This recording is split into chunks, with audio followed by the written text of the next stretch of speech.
بجد يا جدعان اللي عنده ال700 هو في حتة تانية. 4 لون بقى 5 لون. هو في حتة تانية.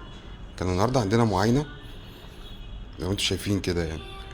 فالمكنة بعد ما الناس مشيت انا عمال بألف في الصور لا المكنة في حتة تانية. يعني صور هتلاقي، عايز ارضيات هتلاقي. طبعا احنا بنتكلم هنا 300 جرام، طبعا المكنة دي بتسحب لغاية 360 وش وظهر يعني. لا يعني اللي عايز اوضحه لكم بس، لا المكنة فعلا حتة جودة، تفاصيل، ارضيات يعني. المكنة دي لو واقفة على حيلها يعني تاخد منها احلى شغل. طبعا تجهيز الامين، هو تجهيز مش عربونيا. اللهم بارك. فاللي حابب اقوله لك امانه يعني، لو انت بتدور على حاجه ما يعني المنافسه فيها صعبه يعني. خلي عندك ال700. ال700 مكنه لازم تبقى في مطبعتك، تاخد منها كل حاجه. سرعه، يعني انت لو رجعت البيتش هتلاقي ال700 710 اللي هي اسرع منها شويه. بص على سرعه الطباعه فيها، لا المكنه طلقه يعني، بسم الله ما شاء الله. فالفيرجن ده من احسن الفيجنات اللي تقدر تمتلكها في الطباعه الديجيتال. طبعا البيبر ديك بتاعك شفط، يعني حشر نادر. شفط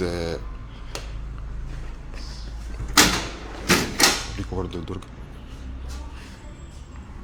مش بكر بقى الشغل ده.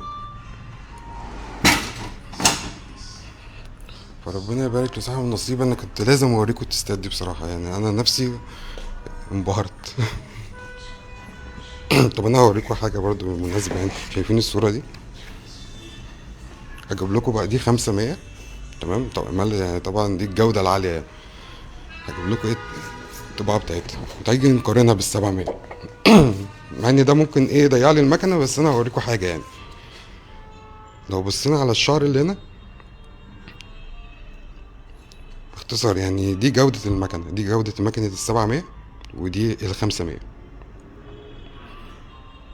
طبعا تقدر هنا تلعب في الالوان وتظبط، يعني ال500 مكنه تقيله يعني. تقدر تلعب وتظبط الوانك لكن انا بكلمك على حته فرق الطباعه في التفاصيل. يعني كان برضو عندنا مقارنه يعني من فتره، لو شايفين الصوره اللي هناك دي طبعناها على ال500، اللي هناك دي 500، كنا طبعناها على ال700. العميل احتفظ طبعا بالنسخه يعني. وناوي باذن الله. فالمكنه يعني المكنه دي بجد بجد تفتح شغل، تديك تكلفه، تدي لك شغل وراحه يعني. اللهم بارك.